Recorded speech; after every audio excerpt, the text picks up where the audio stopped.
Fala pessoal, eu sou Juarez Eufrásio, eu sou advogado atuante aqui no estado de Goiás, na cidade de Campo Norte, mas eu também desenvolvo serviço no Brasil todo.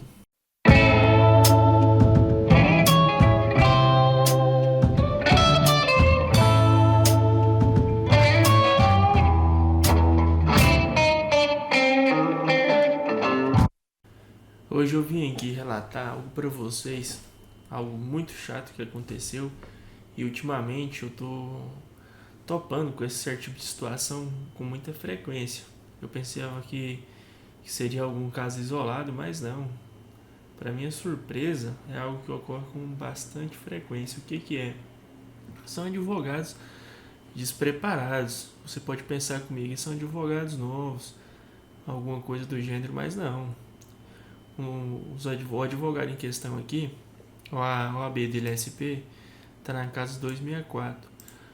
E a OAB-GO está na casa dos 32, né? A minha é 63, só para você ver que já tem uns anos de carreira aqui também, porque tem 1 ano e 7 meses que eu estou atuando, certo? Mas aí, o que aconteceu? O cliente me procurou no meu escritório querendo saber a respeito do andamento processual dele, que ele tinha contratado um outro advogado, né? Na verdade, para dar entrada, e esse advogado em questão nunca deu nenhuma satisfação no processo para ele. Ele procurou o advogado, só que o advogado se negou a atender ele no escritório. Após inúmeras tentativas de tentar contato com esse advogado, o cliente desistiu e acabou me procurando. Aí eu, ao consultar o processo dele, certo, eu vi que ele tramitava lá na comarca de São Paulo. E era um processo físico, porque era um processo bem antigo. A data do ajuizamento da ação foi aqui, ó, 13 de outubro de 2010, então tem um tempinho já, certo? Aí eu expliquei para o cliente somente que as informações que estavam online lá, disponível para nós lá no portal eSage, né, que lá no TJSP usa esse portal, não era possível eu passar qualquer posição para ele em relação a esse processo. Por quê? Porque ela tinha informações muito picadas e o processo principal tinha sido arquivado, o que estava em andamento era só o cumprimento de sentença. Eu falei pro cliente em casa que me procurou para me dar um tempinho para investigar, para ver o que realmente aconteceu. E foi o que eu fiz, né? Eu entrei em contato com um advogado lá em São Paulo, certo? E pedi para ele lá realizar o desarquivamento e foi feito o serviço, né? Antes de adentrar o mérito da situação aqui em questão, vou situar para vocês do que se trata o caso, né? O cliente aqui, a gente vai chamar ele de X, para não identificar, não exponer os dados sensíveis da ação, para evitar identificar quem foi o profissional que atua no processo e quais foram as empresas envolvidas, certo? Então, o X prestava serviço para a empresa Y, que ela era responsável na época pela construção da ferrovia Norte-Sul. Ela estava passando aqui no meu município aqui e acabou que os dois pactuaram um contrato de prestação de serviço. A empresa Y, quando surgiu aqueles escândalos de corrupção, deixou de realizar a passagem de verbas, o pagamento para a empresa X, no caso. Ela começou a enfrentar diversos problemas, diversos constrangimentos. Não tinha verba para estar realizando o pagamento dos funcionários, teve que deixar de oferecer mão de obra para a empresa Y, aí acabou rompendo o contrato dos dois, certo? Aí foi onde essa situação gerou toda essa ação aqui. Voltando ao mérito da ação, né, o advogado ingressou com essa ação de cobrança com pedido de indenização por quebra de contrato, danos morais, vírgulas, materiais e lucros cessantes. Exatamente isso aqui. Eu copiei exatamente lá do processo desse jeitinho que o pedido dele. Ele ingressou com a ação no dia 13 de outubro de 2010. Como eu situei para vocês, a empresa X tinha um contrato somente com a empresa Y, certo? E eu não sei porquê, eu li o processo já várias vezes e estou tentando entender por que ele incluiu a empresa Z no polo passivo da ação. Não tinha motivo nenhum. ele juntou todos os contratos de prestação de serviço e em momento algum fazia menção à empresa Z. Eu não sei por que eles chegou ao ponto de fazer isso, certo? E lá na petição, ele deu o valor da causa de R$ 750.998,61.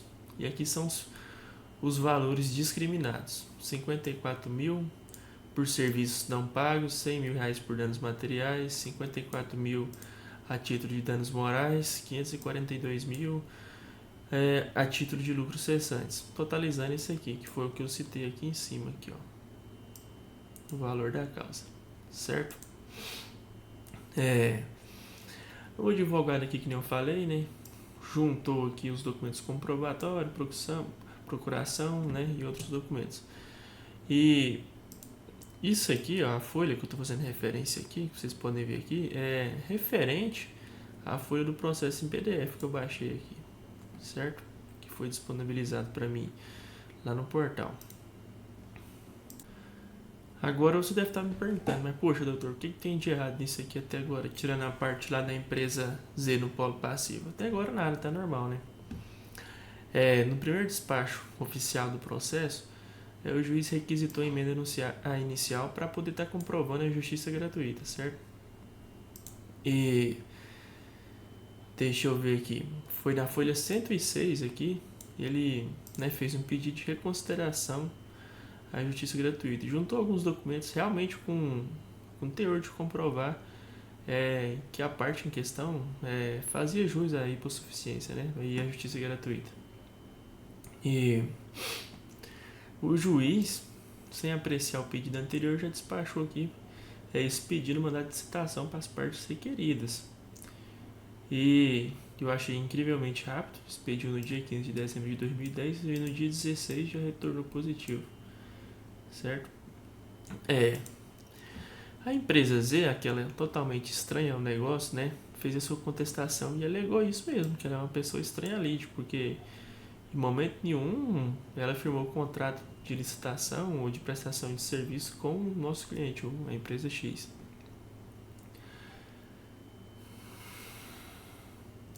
Por ser um processo bem antigo, né, foi dividido em 2 volumes. Aqui encerra o primeiro volume.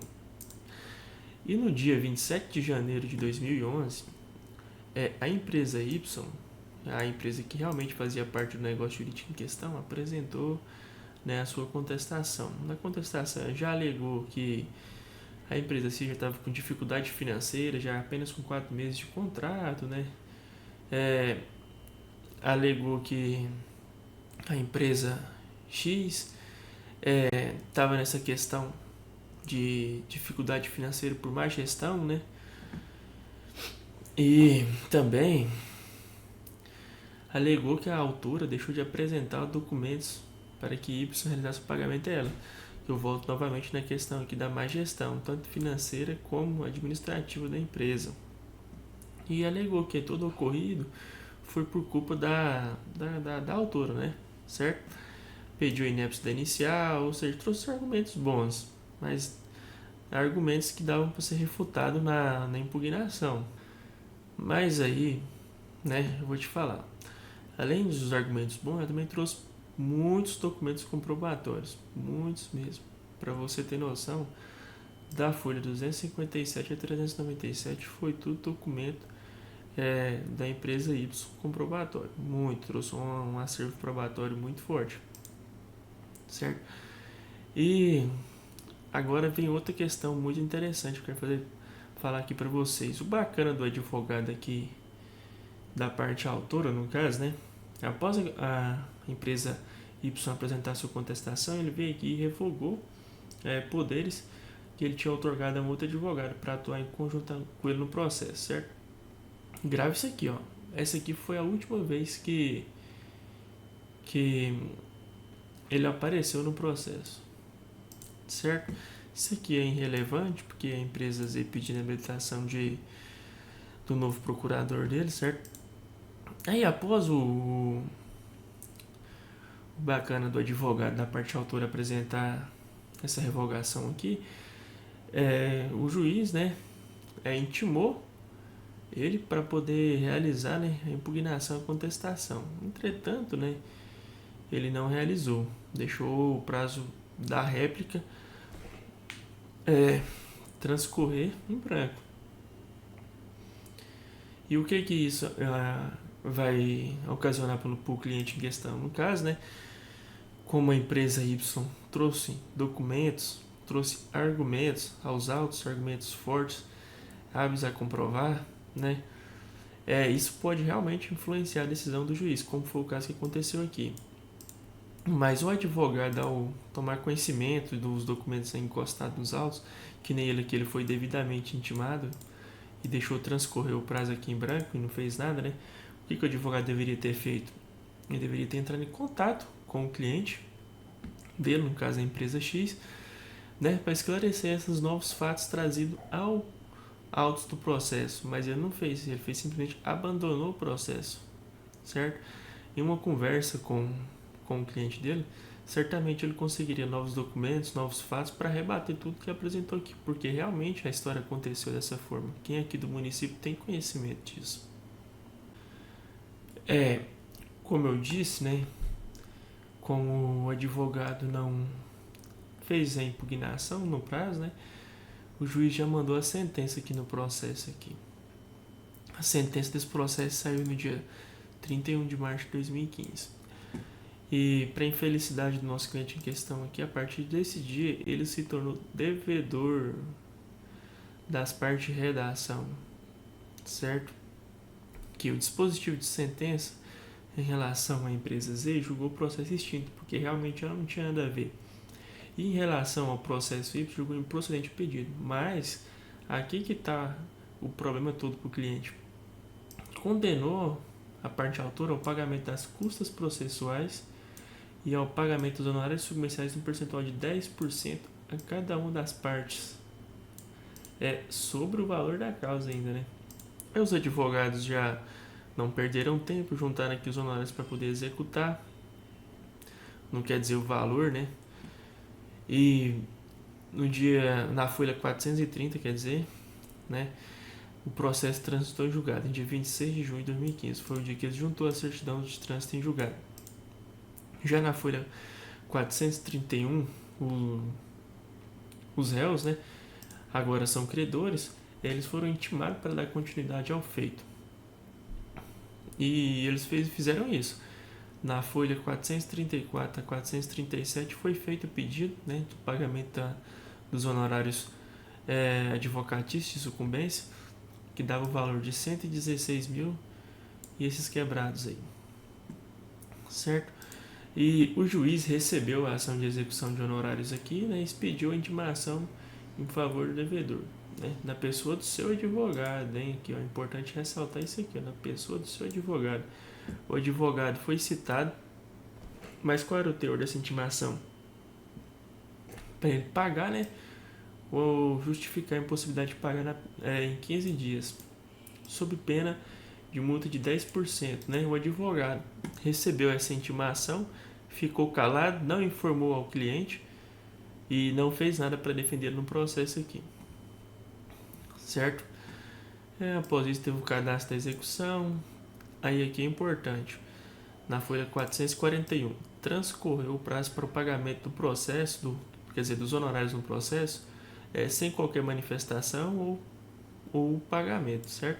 No dia 22 de outubro de 2015.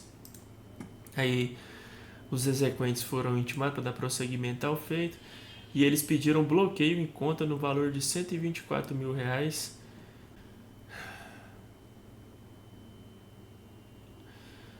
E já na folha 453, o juiz deferiu o bloqueio em conta, mas retornou infrutífero aqui o bloqueio em conta. Naquela época não tinha modalidade da teimosia, né? Então o bloqueio era realizado de uma maneira bem sucinta, apenas um dia. Depois disso de retornar infrutífero, o exequente deixou transcorrer o prazo em branco, o juiz mandou arquivar, mas entretanto na folha 465, antes de ocorrer o arquivamento, o exequente pediu penhora de bens dos honorários já atualizados no valor de R$135 mil. Aí o juiz mandou eles emendar, né, a petição deles, juntando a guia de pagamento, fez e tal. Como a sede da empresa era no meu município aqui, a ação transcorria lá, teve uma carta precatória, né? Aí chegou aqui na minha comarca, foi recebido e estava aguardando cumprimento aqui na folha 481 desse processo. E o oficial, na hora de efetuar, né, o cumprimento da carta precatória, ele deixou de efetuar, porque no endereço que está lá no cadastro CNPJ lá, já não era mais do meu cliente, porque ele havia realizado a venda de todos os seus bens para poder arcar com os ônus da falência da empresa dele, certo? E a casa que estava lá indicada como sendo sede da empresa, ele vendeu, né? E agora quem residia lá era uma senhora que morava no endereço indicado. E então devolveu, certo? A carta precatória de maneira negativa, não cumprida. E teve o transcurso do prazo em óbitos sem realizar a manifestação dos exequentes. Então o juiz arquivou o processo, certo? O processo ele foi arquivado de maneira provisória. Para quê? Né? Para esperar a condição financeira do autor melhorar para poder estar ocorrendo a execução dos honorários em questão. Bem, em resumo, né? A empresa X, no caso o cliente que me procurou, de um potencial ganho que ele teria, certo? Se o advogado dele tivesse realizado a defesa dele no processo, não tivesse deixado o processo transcorrer mesmo recebendo as suas intimações, ele poderia ter ganho essa causa, mas da parte autora, né, ele passou a ser a parte passou a ser a parte executada do processo, no valor de R$ 135.526,11. Sendo atualizado pela última vez em 14 de março de 2016, ou seja, foi atualizado pela última vez bem aqui, ó, na folha 465 dos autos do processo, certo? E o que eu quero dizer para vocês? Que está acontecendo demais, os advogados deixando os clientes sem informações do processo, ele simplesmente desiste, não faz mais nada no corpo do processo. Nesse caso em questão aqui foi muito estranho, bem estranho mesmo. O advogado sendo intimado não comunicou nada para o cliente. O cliente me procurou querendo saber respostas desse tempo, já que ele não era atendido pelo advogado aqui em questão, né? Que é esse aqui, que eu não vou revelar o número da OAB dele todo para não identificar qual que é o profissional em questão. Mas se vocês for contratar, no caso, um profissional, contrata um profissional de sua confiança, de fácil acesso principalmente, né? Porque esses advogados aí que depois que você assina procuração e some, deixa o seu processo correr livremente, sem nenhuma defesa, sem apresentar seu lado, sem buscar novas documentações para poder instruir um processo, para poder buscar uma vitória para você, isso aí está acontecendo com muita frequência. Isso aqui não é o primeiro caso que aparece comigo, não. Já teve vários e vários, inclusive um é meu tio. Se vocês quiserem depois eu posso trazer um vídeo falando sobre ele, sobre o que aconteceu. Esse caso aqui que eu trouxe para vocês hoje, aconteceu já tem muito tempo. Eu ainda era criança quando esse fato aqui aconteceu, que foi em 2010, né? Eu tinha 11 anos quando isso aqui aconteceu, quando ajuizou o processo. Mas você deve estar falando aí, você tirou isso da cabeça para trazer essa informação aqui, você inventou isso aí. Agora eu vou mostrar para vocês que não é. Eu vou abrir aqui, ó, a parte da sentença aqui. Vocês vão ver aqui agora. A parte da sentença aqui eu grifei, né? Mais uma vez para não deixar dados aqui. A comarca que está tramitando. Aqui. No mais, a parte autora não comprovou no que lhe competia, ou seja, a parte autora foi intimada para juntar os documentos, deixou de juntar porque o advogado deixou de fazer isso, porque ele era o responsável por estar realizando isso, né? Aqui, que nem eu disse para vocês, que ele foi citado para fazer a réplica, no caso a impugnação, não fez, não produziu qualquer prova em relação aos fatos alegados na contestação, né? E agora aqui, em relação a essa aqui, a empresa Z, certo? Julgou extinto o processo, porque não tinha nada a ver, né? Em relação à empresa Y, que essa realmente era o contrato, era realmente o que tinha a relação jurídica entre elas, julgou improcedente e julgou o processo extinto, certo? Mas aqui que vem aqui onde é que o cliente em questão tornou-se devedor, o pagamento arcar a autora com o pagamento das custas processuais e de honorários de advogado dos patronos de cada uma das partes réis 10% sobre o valor da causa atualizada. Por uma pessoa que já estava em falência, que nem aconteceu, esse cliente em questão vendeu todos os seus bens para arcar com os compromissos da sua empresa para poder estar pagando, para poder honrar, para não ser um inadimplente.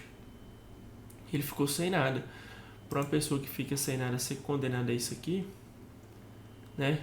É pesado. E, que nem eu disse, se o advogado tivesse atento ao processo, ele poderia ter feito alguma coisa em relação a isso aqui. Ele poderia ter feito alguma coisa em relação às provas juntadas junto à contestação, mas ele deixou de fazer. Tudo isso que aconteceu. E que levou, né, o cliente a ficar de jeito. Agora eu estou pensando, como que eu vou falar isso para esse cliente que estava esperançoso para saber o que aconteceu com o processo dele. Porque ele estava esperançoso para saber se tinha ganhado o processo dele. Eu falei para ele, para não criar esperança, porque eu precisava ter acesso ao processo todo em questão, para passar qualquer informação para ele. Para eu não deixar ele com esperança, para ele não criar expectativas. E agora acontece uma coisa dessa aí. Mas é isso aí que eu queria mostrar para vocês. E qualquer coisa, se vocês quiserem mais continuidade nos vídeos desse jeito aqui, explanando esses advogados que não fazem nada, que estão nem aí para os clientes, né? Que é muitos casos. Lá no escritório, só esse mês foi 3 clientes desse jeito. Então, eu vou ficando por aqui e é isso aí.